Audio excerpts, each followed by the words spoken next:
21 تاریخ اور 1447 ہجری ہے۔ اسلامی تاریخ دین کے مکمل ہونے کا اعلان۔ رسول اللہ صلی اللہ علیہ وسلم پر میدان عرفات میں جمعہ کے دن عصر کے بعد آخری حج کے موقع پر 1 لاکھ سے زائد صحابہ اکرام کے درمیان قرآن کریم کی آیت نازل ہوئی۔ وحی کے بوجھ سے آپ صلی اللہ علیہ وسلم کی اونٹنی بیٹھ گئی۔ اس میں اللہ تعالیٰ نے خوشخبری دیتے ہوئے فرمایا، آج میں نے تمہارے لیے تمہارا دین مکمل کر دیا اور تم پر اپنی نعمت پوری کر دی اور ہمیشہ کے لیے تمہارے دین اسلام کو پسند کر لیا۔ اس آیت میں اعلان کر دیا گیا کہ اسلام ہی ایک ایسا مذہب ہے جو قیامت تک آنے والی نسل انسانی کی ہدایت اور رہبری اور دنیا اور آخرت میں کامیابی کی ضمانت دے سکتا ہے۔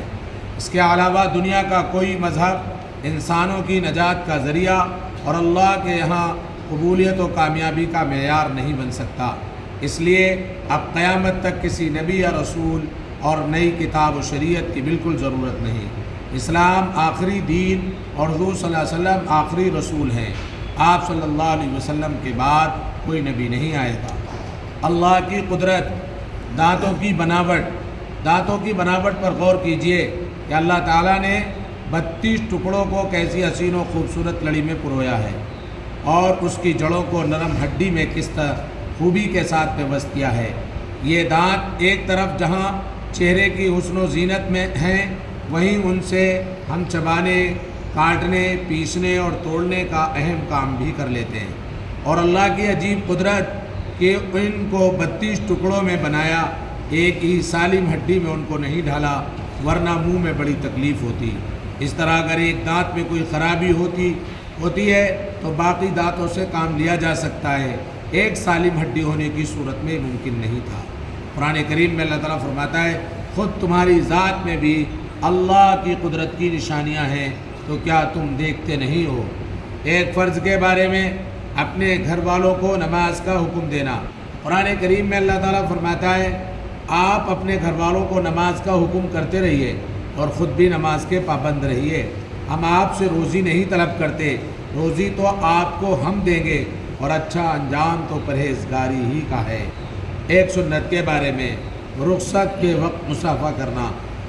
رسول اللہ صلی اللہ علیہ وسلم جب کسی کو رخصت فرماتے تو اس کا ہاتھ اپنے ہاتھ میں لے لیتے اور اس وقت تک اس کا ہاتھ نہ چھوڑتے جب تک کہ وہ آپ صلی اللہ علیہ وسلم کے ہاتھ کو خود نہ چھوڑتے۔ ایک اہم عمل کی فضیلت، جنت کا مستحق۔ رسول اللہ صلی اللہ علیہ وسلم نے فرمایا، جو آدمی اس حال میں مر جائے کہ وہ تکبر، خیانت اور قرض سے بری ہو تو جنت میں داخل ہوگا۔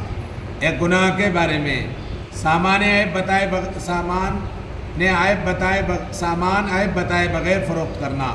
رسول اللہ صلی اللہ علیہ وسلم نے فرمایا، مسلمان کا بھائی ہے اور کسی مسلمان کے لیے اپنے بھائی سے عیب والے سامان کو عیب بیان کے بغیر فروخت کرنا جائز نہیں۔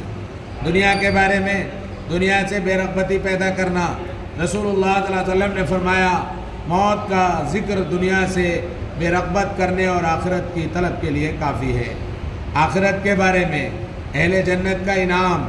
قرآن کریم میں اللہ تعالیٰ فرماتا ہے، اس دن بہت سے چہرے تر و تازہ ہوں گے، اپنے نیک اعمال کی وجہ سے خوش ہوں گے، اونچے اونچے باغوں میں ہوں گے، وہ ان باغوں میں کوئی بیہودہ بات نہیں سنیں گے، ان میں چشمے بہہ رہے ہوں گے۔ طب نبوی سے علاج، تلبینہ سے علاج۔